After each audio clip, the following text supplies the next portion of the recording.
tes. Assalamualaikum warahmatullahi wabarakatuh. Selamat malam semuanya. Sorry, harusnya selamat malam aja. Gue mau pakai assalamualaikum atau enggak ya Pak? Boleh, assalamualaikum. Assalamualaikum aja. Ya udah. Pas selamat malam nggak apa? Tambahin dulu aja. Nggak masalah. Nggak masalah ya. Kan udah umum. Assalamualaikum tuh. Ya udah. Halo, selamat malam semuanya. Assalamualaikum warahmatullahi wabarakatuh. Bersama saya Danis Tiogati di episode pertama podcast Pramukion. Mungkin teman-teman semua banyak yang bertanya, Pramukion itu apa sih? Bahasnya tentang apa?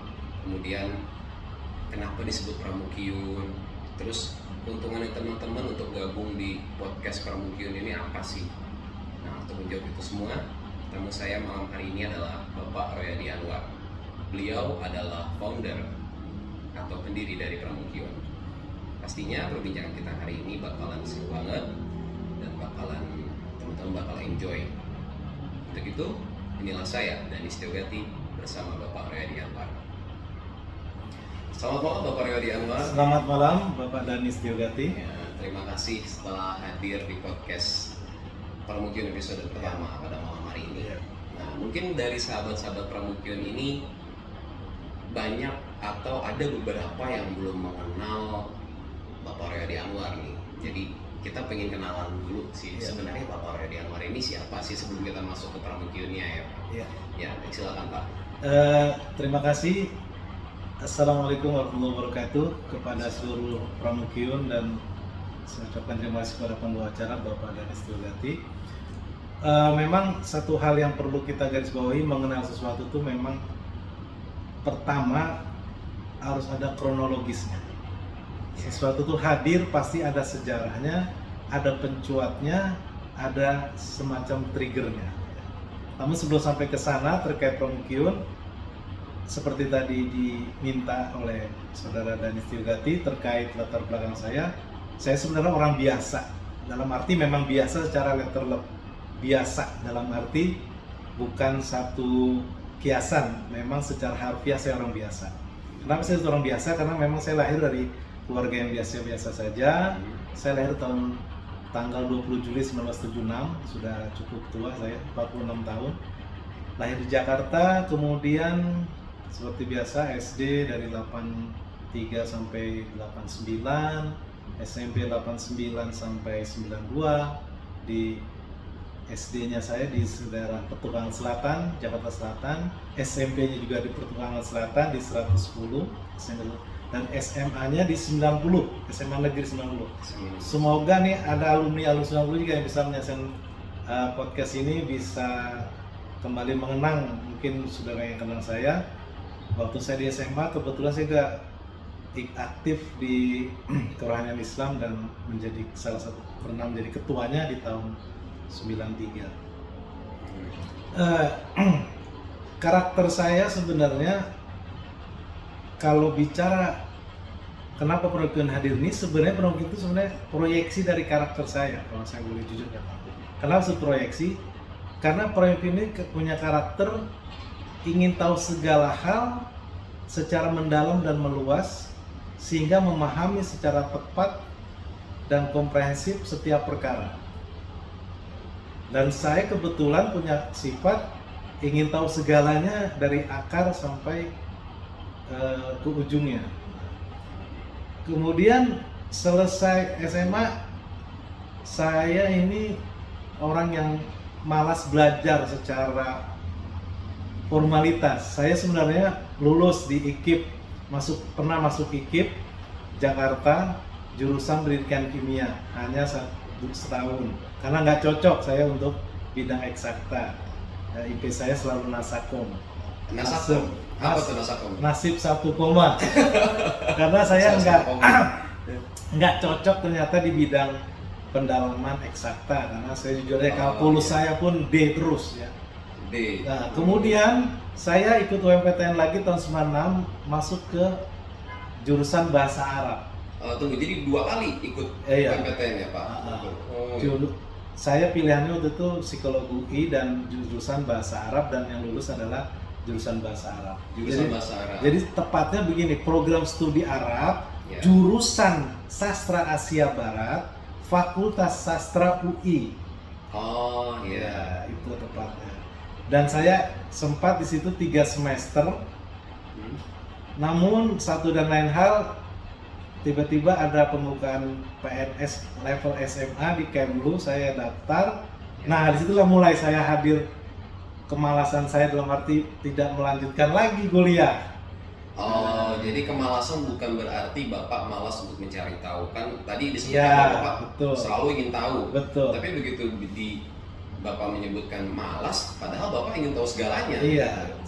Ya agak kontradiktif ya, tapi Iya. ternyata malas itu ketika Bapak masuk di SMA, lewat jalur SMA tadi ya Pak ya? Iya. Artinya memang saya tipikalnya ya ini kelemahan saya. Saya tetap appreciate kepada orang yang lulus S1, bahkan S2, bahkan S3. Meskipun ada yang mengatakan ijazah itu bukan berarti Anda pintar, tapi bukan berarti Anda berpikir, tapi Anda pernah sekolah. Tapi enggak, saya tetap appreciate. Saya tetap mengatakan saya lebih jelek daripada orang yang sudah S1, S2, bahkan S3. Kenapa? Karena mereka lebih berat belajarnya, lebih tekun dan lebih sabar dibanding saya. Sementara saya adalah pembelajar jalanan. Nah, istilahnya. Artinya pembelajar jalanan itu belajarnya nggak terstruktur, tidak fokus pada satu perkara, kemudian tidak tuntas secara aturan akademis yang sudah ditentukan. Sifat saya adalah belajarnya sembrono dalam tanda kutip. Artinya apa yang saya ingin ketahui ini saya baca. Apa yang saya bikin penasaran saya cari tahu. Sesuatu yang asing buat saya pengen tahu apa sih ini sebenarnya perkara ini. Jadi apa aja disikat gitu? Iya. Jadi dalam arti saya tuh serakah untuk tahu segala hal. Ini kuncinya. Kunci Pramukion itu sebenarnya serakah untuk tahu segala hal dalam arti dengan maksud supaya kita sadar, siap sebenarnya realitas yang kita hadapi ini apa sebenarnya. Realitas itu macam-macam. Ada realitas fisik, ada realitas non fisik. Ada realitas fisik ini terbagi-bagi, ada realitas fisika, realitas biologis, realitas kimia. Belum lagi bicara realitas sosial, ada realitas ekonomi, realitas politik, realitas hukum. Nah, ini kemudian minat ini kemudian mencuat saya ingin tahu segala hal, dan kebetulan ditunjang saya senang baca buku. Oh iya. Jadi Dani mungkin bisa lihat juga ya di kantor tuh hanya sebagian kecil dari koleksi buku saya yang sekitar 1000 lebih.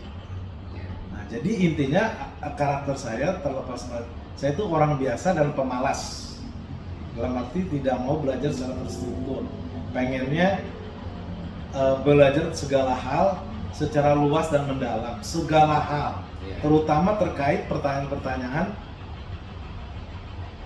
sebenarnya apa sih hakikat realitas yang di sekitar kita ini, sebenarnya apa sih hakikat kita ini apa sebenarnya. Inilah yang jadi saya tidak puas dengan kehidupan sifat rutinitas ya. Ibaratnya ada perumpamaan dari seorang filsuf mengatakan seorang pemikir itu ibarat kutu-kutu yang ada di kulit kelinci. Ada yang betah di dalam kulit kelinci itu, tapi ada yang berupaya naik ke bulu-bulu kelinci, ingin tahu ke atas ada apa di sana. Kalau Bapak? Nah, saya mungkin termasuk yang suka naik-naik ke atas, pengen tahu.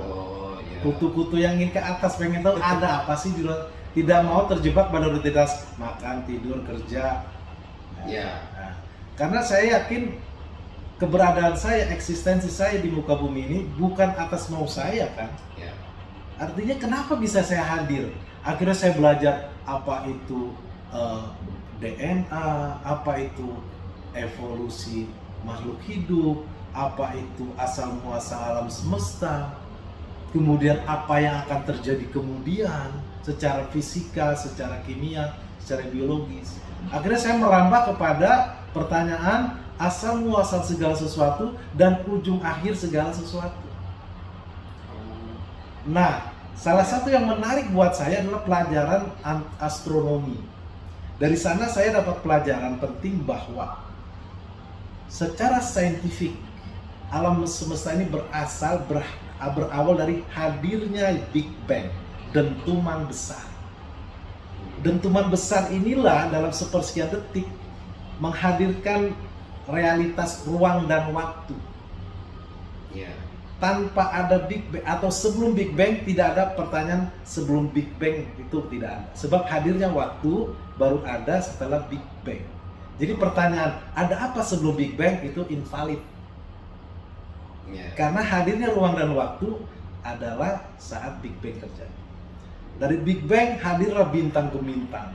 Dari bintang gemintang ini menjadi galaksi-galaksi. Kemudian bintang gemintang ini pecahannya ternyata itu adalah salah satunya, nama bintangnya misalnya matahari kita ini adalah bintang yang pecahannya menjadi bumi. Oh gitu. Bumi Ya. dengan entah bagaimana kalau secara saintifik bisa pas sehingga menghadirkan kehidupan, maka di dalam bumi hadirlah bibit-bibit kehidupan. Nah mulai adalah ganggang-ganggang. Kemudian kehidupan ya Pak. Ya. sampai hadirnya manusia, sampai manusia yang modern sekarang ini yang saya termasuk di dalamnya adalah manusia Homo sapiens sapiens. Nah, Ya. ini baru hadir 200 tahun, 1000 tahun sebenarnya belum lama. Iya. Ya. Nah, jadi maaf saya potong nih Pak. Jadi yang buat sahabat-sahabat mungkin yang belum tahu, jadi saya dan Pak Roy kebetulan berada di satu kantor, satu atap juga ya Pak. Iya. Ya. Kemudian tadi udah dibawa jalan-jalan muter-muter sama Pak Roy dari mulai Big Bang, dari mulai berbagai realitas yang dipelajari. Nah, sekarang saya ingin balik ke pertanyaan yang umum lagi nih Pak. Iya. Mungkin sahabat-sahabat pramukion yang baru gabung sekarang ya ingin tahu juga. Sebenarnya pramukion ini apa sih Pak? Ya. Apa yang dipelajarin di Ya. pramukion itu? Sebenarnya prank itu saya branded saja, cuma memang ada latar belakangnya. Jadi berawal dari ini mungkin sedikit mengundang kontroversi ya, artinya. Jadi ada satu aliran dalam agama Islam itu yang disebut Wahabiyah, Wahabisme. Ya. Nah, eksponen-eksponen Wahabiyah ini ternyata terbagi berbagai varian. Varian itu satu hulu cuman agak beda hilir di pemikirannya. Nah, antar varian, antar eksponen varian beda-beda ini sering melakukan atau ya umum melakukan semacam kritik antar varian dengan mengatakan, misalkan varian A mengatakan varian B anggotanya tidak konsisten di atas. Karena konsep mereka menjual manhaj salaf dengan mengatakan tidak sesuai dengan manhaj salaf, maka dikatakan Anda harusnya ngaji jangan pindah-pindah, harus satu varian aja supaya Anda kokoh. Nah, orang yang pindah-pindah itu dikatakan di internal mereka alumni pramuka, di sana senang, di sini senang. Oh, iya. Nah, kata pramuka yang berawal itu peyoratif, sifatnya buruk bagi kalangan mereka, saya tarik, malah saya membalikkan bahwa justru kata pramuka ini dengan saya pleset menjadi pramukiun. Dalam arti bahasa Arab itu adalah orang-orang yang bermanhaj dalam tanda kutip pramuka atau pramuki. Itu adalah orang-orang yang terutama open minded. Ya itu tadi kembali ke karakter saya yang sifatnya ingin tahu segala hal secara komprehensif dan mendalam, sehingga kita tidak salah menilai realitas dan meresponnya secara tepat dan produktif. Gitu. Jadi maaf saya potong nih Pak. Jadi maksudnya di sana senang, di sini senang ini maksudnya di bidang apapun senang untuk mempelajari. Iya. Kesimpulan seperti itu ya. Betul. Walaupun di awalnya itu ada semacam peyorasi, pemburukan pada satu karakter orang yang gak konsisten di satu varian Wahabi tadi. Tapi saya ambil branded ini, maka dikatakan saya itu sebenarnya dalam tanda kutip nyolong untuk kata pramuka ini, nyolong. Tapi kemudian saya dalam tanda kutip saya patenkan dengan isi substansi yang seperti tadi, jadi menjadi berbeda gitu. Nah, balik lagi ke yang tadi, mungkin kan kalau sahabat-sahabat pramukion ini kan tadi katanya pramuka itu asalnya dari salah satu ajaran agama Islam, betul? Atau Wahabi atau jadi semacam kata semacam olok-olok sebenarnya. Oh iya, Olok-olok di antara varian Wahabi varian untuk Wahabi, ya. untuk mengatakan kepada yang tidak sesama variannya bahwa Anda tuh nggak teguh di atas manhaj salaf, Anda tuh seperti pramuka yang lagunya di sana senang, di sini senang. Oh iya. Jadi pindah-pindah guru nggak masalah. Padahal berbeda cara pemikiran. Maunya mereka itu jangan begitu. Oh iya. Jadi semacam olok-olok. Nah, berkaitan dengan itu Pak, karena ini asalnya dari Wahabi ya. Mohon maaf, karena yang saya dengar, banyak yang saya dengar tuh banyak sahabat-sahabat yang mungkin di luar anggota Pramukyun itu kayak karena ini asalnya dari istilah agama Islam, mungkin mereka mikirnya jadi apakah ini ajaran baru Islam atau bisa dibilang dalam tanda kutip jangan-jangan ini aliran sesat nih, gitu. Nah, bagaimana Pak Royadin menanggapinya? Ya, pertanyaan yang tepat dan strategis. Jadi sebenarnya kalau saya mengutip perkataan filsuf, tidak ada yang baru di bawah matahari ini. Tidak ada yang baru. Tidak ada yang baru. Artinya apa yang saya tawarkan sebenarnya adalah budaya akademis yang sebenarnya sudah orang kenal, terutama para pemikir, para akademisi, itu udah akrab gitu. Artinya bukan sesuatu yang baru. Saya hanya men-trigger supaya publik lebih banyak paham tentang cara berpikir yang akademis. Tapi tunggu, apakah di dalam Pramukyun ini ajarannya melulu tentang Islam ataukah? Oh tidak. Justru karena Pramukyun itu pengen tahu segala hal, maka saya ada satu tanda kutip ya rumusan dari saya. Sampai-sampai saya membagi 4 ranah pengetahuan. 4 ranah pengetahuan. Jadi setelah saya membaca berbagai hal yang mungkin cuil dari ilmu yang para pemikir lebih tahu dari saya membagi pengetahuan manusia itu menjadi 4 ranah. Ini sudah saya sering tulis di Facebook saya. Sebenarnya juga ini mengutip, nyolong juga dari siapa? Karyanya Profesor Jujun Sumantri, guru besar IPB. Beliau punya buku namanya Filsafat Ilmu. Itu udah tahu semua, itu buku umum dan bisa dibeli dimanapun. Dari buku itu saya kemudian membaca ternyata beliau membeda-bedakan pengetahuan itu beda-beda. Ada pengetahuan agama, ada pengetahuan saintifik, ada pengetahuan filosofis, dan saya tambahkan satu lagi, pengetahuan kesenian, seni. Jadi pengetahuan manusia itu ada 4 jenis, dan masing-masing 4 ranah ini punya sumber yang berbeda, cara bernalar yang khas, kemudian tujuannya apa, dan disiplinnya apa saja. Jadi ada 4 unsur yang membedakan 4 ranah itu. Jadi maksudnya Pramukyun itu nggak melulu membahas soal Islami. Tidak, justru Pramukyun itu ingin saya ingin waktu itu membahas segala. Bahkan saya punya khayalan, obsesi, ambisi. Saya punya lembaga think tank yang semacam CSIS gitulah ya. Tapi di dalamnya punya divisi-divisi 4 ranah itu. Jadi itu sekaligus menepiskan opini ya sahabat-sahabat yang mungkin sekarang belum bergabung di Pramukyun, menepiskan opini bahwa Pramukyun itu hanya untuk agama Islam saja gitu. Sebenarnya apakah di luar agama Islam bisa bergabung kalau misalnya ingin menyaksikan podcast kita nih ke depannya? Sangat bisa, karena sejatinya Pramukyun itu adalah atmosfer dialog. Iya, jadi Pramukyun itu ciri khasnya anti intimidasi, anti pemaksaan, orang dipaksa harus dengan cara paksaan atau kekerasan mengubah pemikirannya. Itu nggak boleh. Makanya salah satu musuh Pramukyun sebenarnya adalah otoritarianisme, diktatorisme, kemudian intimidasi dan semacamnya terhadap proses berpikir.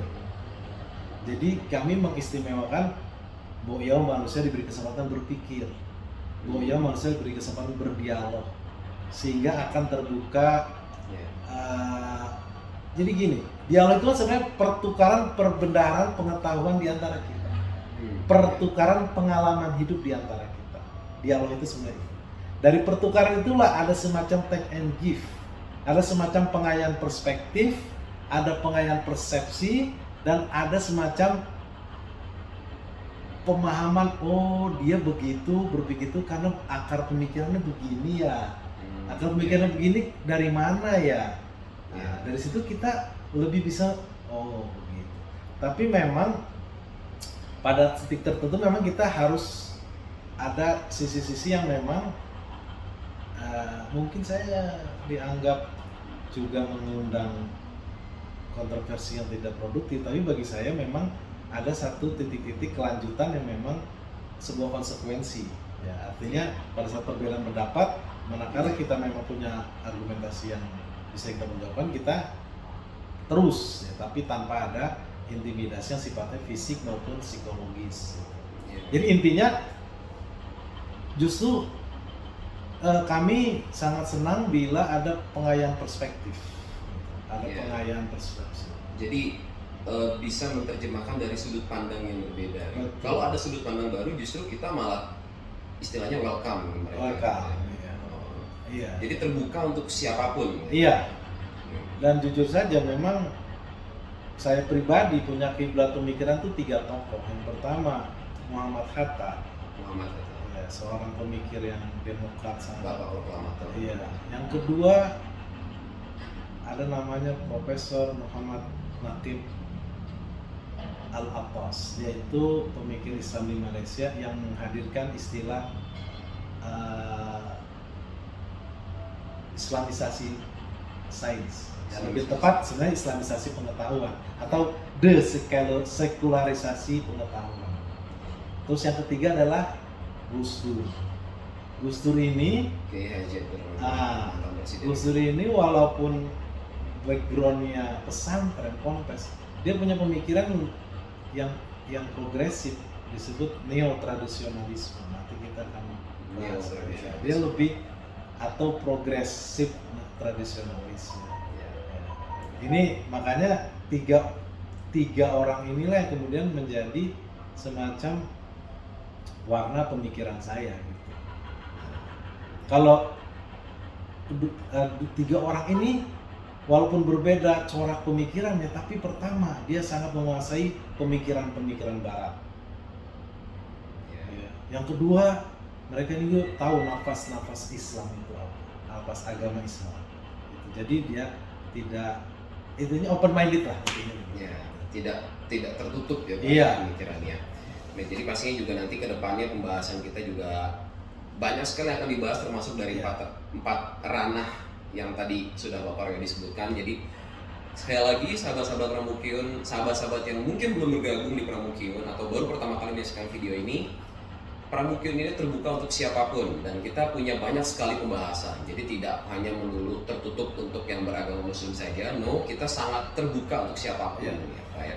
Nah, terakhir nih Pak Royadi, mungkin sebenarnya tujuan Pak Royadi ini, goalnya itu apa? Tujuan akhirnya dengan mendirikan Pramukyun dan pesan yang ingin disampaikan kepada masyarakat secara umumnya, bukan hanya anggota Pramukyun saja. Apa sih Pak sebenarnya? Kalau disingkat ya, mencerdaskan kehidupan bangsa. Mencerdaskan kehidupan bangsa. Kalau disingkat ya. Tapi kalau diuraikan, pertama menyadarkan atau mencoba bersama-sama. Bersama-sama, itu bukan saya melit ya. Tapi ayo loh kita bareng-bareng dalam memahami setiap perkara, mbok yau komprehensif, akurat, mendalam, sehingga kita tidak salah dalam mendeskripsikan satu perkara dan meresponnya secara produktif dan bermanfaat bagi kehidupan kita. Intinya itu aja sebenarnya, sederhana.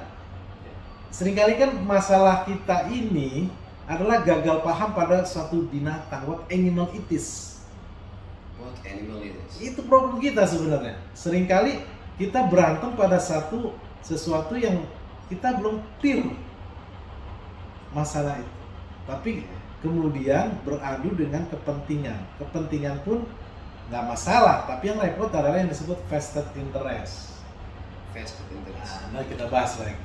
Ini saya sebenarnya serial Permukio ini akan banyak, bisa 100 serial kalau saya panjangkan ini. Bisa ratusan atau sampai Ah. bahkan ribuan, bahkan Karena puluhan gini, ribu ya. bayangkan ya, saya Ya. menggambarkan secara singkat dulu. 4 ranah ini sudah pernah saya kirimkan ke Pak Dhani. Ya, Pertama, ranah agama, terutama ranah agama Islam dulu ya. ya, Pertama, sumbernya apa? Wahyu. ya, Kedua, cara bernalarnya ada 2, eksoteris dan esoteris. ya, Ketiga, tujuannya apa? Menjadikan insan kamil, manusia yang sempurna. Yang keempat, disiplinnya apa aja? Disiplinnya untuk yang nalar eksoteris, ulumul Quran, ulumul hadis, tafsir, kemudian fikih, usul fikih. Kalau yang nalar esoteris, disiplinnya tasawuf. Bayangkan di satu-satu. itu baru ranah yang agama Agama Islam. saja. Sedangkan yang di luar itu masih banyak sekali ya. Ranah Pak, filsafat. ya, dan Sumber. masih banyak sekali Iya, ya. Pak. sumbernya adalah renungan-renungan. Renungan. Yang kedua, cara bernalarnya rasionalisme, tidak mendasar pada wahyu. Ya, Yang ketiga, cara bernalarnya ada deduktif atau rasionalisme. Yang keempat, disiplinnya ada 3 secara besar. Namanya ontologi, kedua epistemologi, ketiga aksiologi. ya yang pasti banyak ya. Iya. Saya potong di situ saja Pak, karena Ya, mungkin sahabat-sahabat mungkin yang baru bergabung juga pasti banyak sama seperti saya, banyak bertanya-tanya. Banyak sekali nih kita diajak muter-muter dari Ya. mulai luar angkasa, Big Bang Betul. sampai tadi eksoteris, filsafat, banyak sekali. Yang pasti teman-teman semua, sahabat-sahabat Permukio semuanya, yang baik yang sudah bergabung ataupun yang baru pertama kali menyaksikan video ini, kita akan membahas banyak sekali hal di channel Permukio ini, dan insya Allah kedepannya kita akan selalu update dengan episode-episode selanjutnya. Ya. Ya, kemudian tadi seperti yang diungkapkan oleh Bapak Royadi bahwa tujuan sebenarnya kita adalah untuk mencerdaskan kehidupan bangsa. Mari kita bersama-sama mencerdaskan ya. kehidupan, mungkin mulai dari diri kita sendiri, kemudian kita mengajak bersama-sama mencerdaskan kehidupan bangsa. Iya, betul. Baik.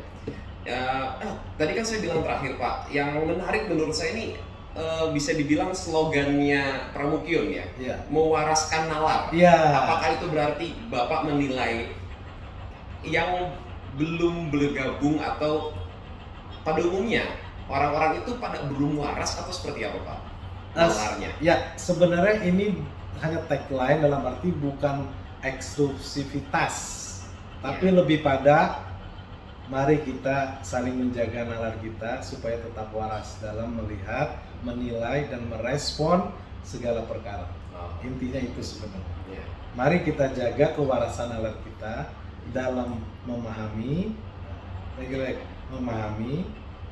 merespon, ya, dan apa tadi? Saya lupa jadi ketiga ya tadi ya. Memahami dan merespon segala perkara. Ya. Intinya itu aja. Gitu. Jadi bukan berarti itu menilai kalau orang-orang kita pada umumnya itu nggak waras ya. Oh, Pak. enggak. Tapi Ya ibaratnya mari saya kita menjaga. inilah, saya punya trademark jualan lah. Ya, gitu. Bukan. Jadi pengemasan itu penting supaya ada semacam eye catching. Nah, eye catching, ear catching ya.